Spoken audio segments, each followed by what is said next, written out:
Hello. I am here to talk about the new global unrest. I am not here to feed you a moral narrative. I am not here to talk about justice. I am not here to echo exhausted liberal rhetoric. I am here to present you with another option.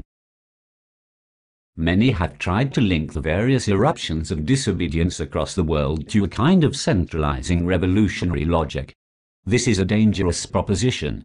Any attempt to simplify local situations to pieces of a larger insurrectionary puzzle is bound to miss the most important parts of those micro-political moments. This said, we can talk about the topological form of these events using a simple analogy.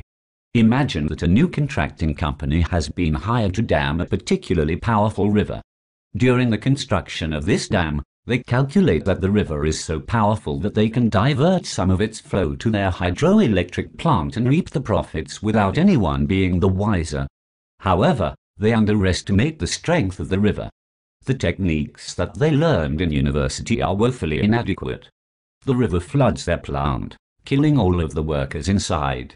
Then, in a rush of water, it smashes the flimsy dam to smithereens. This is the situation that post-industrial biopolitical institutions find themselves in today. They are staffed by unimaginative children who think they know how to build a dam. But they are very wrong. These institutions are built around the idea that there is always excess production which they can use to amplify themselves.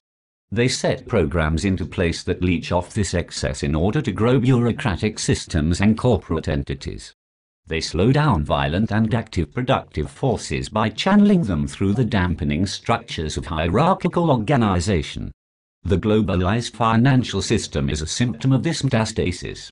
But what happens when the excess exceeds the mechanisms designed to drain it off?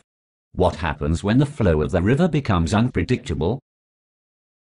No question could be more relevant. The internet and other newly constructed post-market flows have created entirely new vectors for the unprecedented increase of productive force. Attempts to control these global flows using old coercive mechanisms like law and police have proven impotent.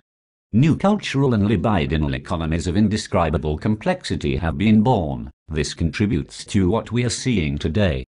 The Arab Spring and Occupy Wall Street are symbols of two very different political and cultural situations. But they both express a productive excess within their respective milieus. In some places, populations have been prevented from flowing or changing. In others, populations have been prevented from working or participating in collective effect. In all of these cases, productive molar entities have been kept from dynamic expression and have reacted accordingly. Please do not confuse productive with non-violent. The UK riots and the uprising in Libya are perhaps the most dramatic signs of the rotting away of old methods of social control. The coffin is closing on the fingers of the clichés of democracy and liberalism.